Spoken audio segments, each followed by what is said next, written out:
시청자 여러분, 수십 년 동안 우리는 참으로 익숙한 패턴을 봐왔습니다. 대표팀이 지고 팬들은 분노하며 고함치고 격렬하게 비난합니다. 하지만 결국 그 모든 분노는 며칠 뒤면 사라지는 그저 찻잔 속의 태풍으로 끝나곤 했죠.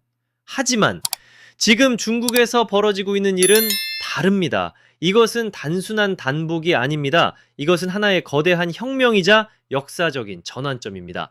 중국 축구 팬들은 마침내 공허한 외침을 멈췄습니다. 그들은 이제 절망적인 분노 대신 행동으로 보여주기 시작했습니다.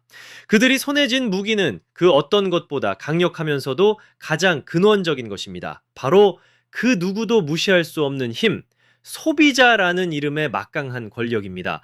이제 그들의 칼끝은 경기장의 선수들이나 감독이 아닌 그들의 주머니를 채워주는 돈줄, 바로 후원사들을 직접 겨누고 있습니다.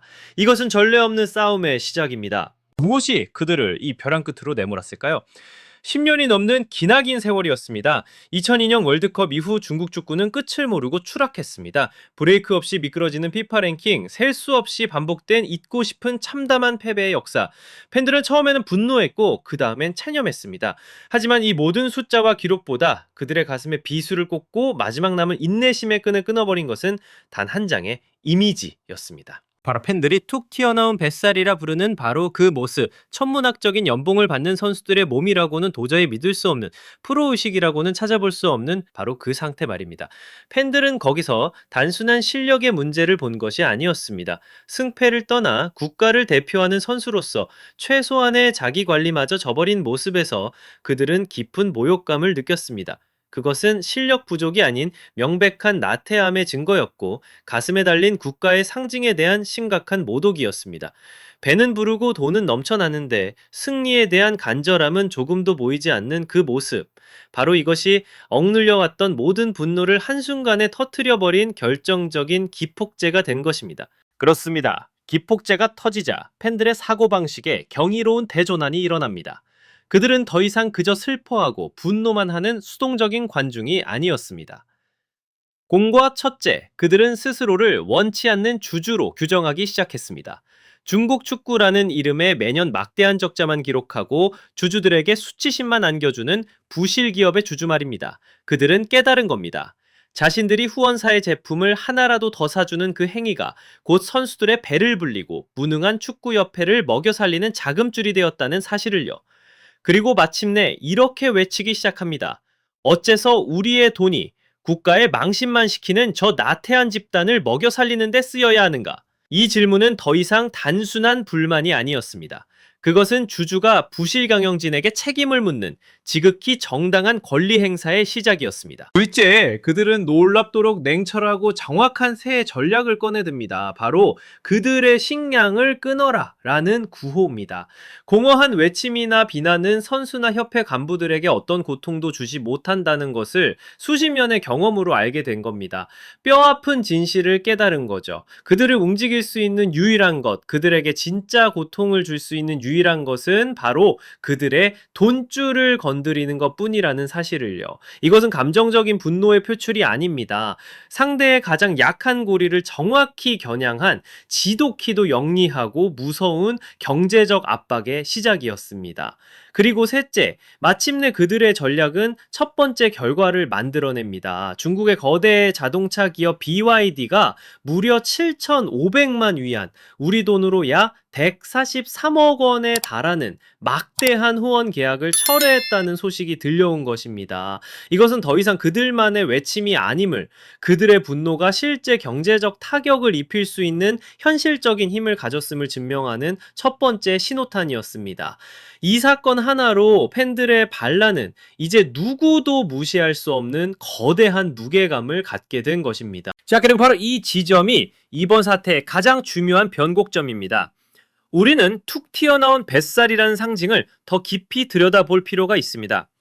왜 이토록 단순한 이미지가 수많은 팬들의 마음을 뒤흔들고 거대한 행동을 이끌어내는 힘을 갖게 된 것일까요?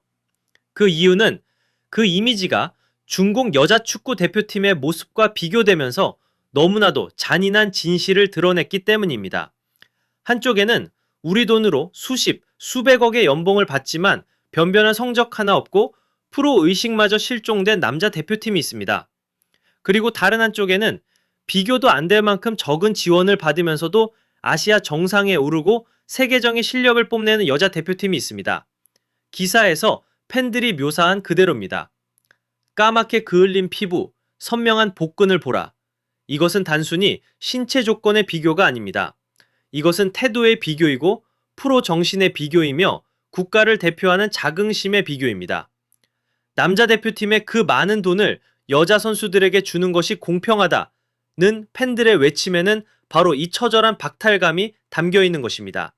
결국 팬들이 본 것은 이것입니다. 남자 선수들의 그 툭 튀어나온 뱃살은 그들이 물질적으로 너무나 배가 부른 나머지 승리에 대한 배고픔, 즉 간절함을 완전히 잃어버렸다는 가장 확실하고도 시각적인 증거였던 겁니다.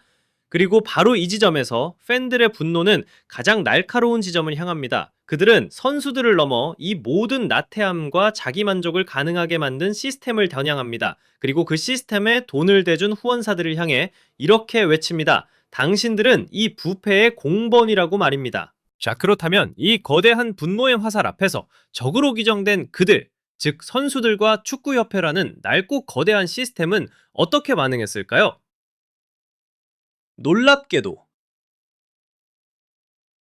그들의 반응은 침묵과 외면이었습니다.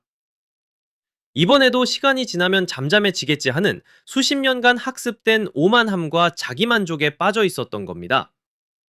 그들은 팬들의 분노를 여전히 과거의 감정적인 외침 수준으로 얕보고 있었던 것이죠. 하지만 그들은 결정적인 실수를 저질렀습니다. 팬들은 더 이상 과거의 순진한 팬들이 아니었습니다. 그들은 이 거대한 뱀의 가장 치명적인 약점이 자존심이 아니라 바로 돈줄이라는 것을 정확히 간파해낸 겁니다. 기사에 나온 한 팬의 말은 이 모든 상황을 한 문장으로 요약합니다. 뱀을 죽이려면 가장 약한 곳을 찔러야 한다. 그리고 마침내 이 모든 이야기의 클라이맥스에 도달합니다. 아이, 시청자 여러분, 우리는 지금 축구 역사상 전례 없는 숙청의 현장을 목격하고 있습니다. 하지만 이것은 위에서 아래로 내려오는 권력에 의한 숙청이 아닙니다. 정반대입니다. 바로 아래에서 위로 향하는 가장 순수하면서도 가장 무서운 팬들에 의한 숙청입니다. 자신들의 땀과 눈물 그리고 돈을 바쳐 팀을 사랑했던 바로 그 평범한 사람들이 일으킨 거대한 반란입니다. 시스템의 자정 능력에 대한 모든 믿음을 잃어버린 그들이 던지는 마지막 경제적 최후 통첩은 차갑고도 분명합니다. 만약 당신들이 스스로 변하지 않는다면 우리는 당신들이 더 이상 존재할 수 없도록 모든 돈줄을 끊어버릴 것이다. 이것은 단순한 협박이 아닙니다. 세계 축구 역사에 기록될 팬들이 주도하는 거대한 권력 이동의 순간입니다. 과연 이 거대한 반란은 낡은 시스템을 바꾸는데 성공할 수 있을까요? 그 해답은 아직 안개 속에 있습니다. 하지만 한 가지 사실만큼은 이미 역사에 분명히 기록되었습니다. 중국 축구 팬들은 더 이상 침묵하는 관중이 아니라는 것입니다. 그들은 이제 스스로 판을 바꿀 수 있는 누구도 무시할 수 없는 강력한 세력이 되었습니다. 이것은 미래를 뒤흔들 두려움의 신호이자 동시에 새로운 변화를 기대하게 만드는 희망의 신호입니다. 오늘 저희의 분석은 거대한 퍼즐의 한 조각일 뿐입니다. 진짜 이야기는 바로 시청자 여러분들께서 직접 써 내려가시는 겁니다. 여러분은 이번 팬들의 반란에 대해 어떻게 생각하십니까? 과연 이것이 올바른 길일까요? 여러분의 목소리 또한 역사의 일부가 됩니다. 주저하지 마시고 여러분의 생각을 댓글로 남겨주십시오. 오늘 영상이 흥미로우셨다면 좋아요와 공유 그리고 구독 버튼 누르는 것 잊지 마십시오. 가장 날카롭고 전문적인 폭로를 놓치지 않으시려면 말입니다.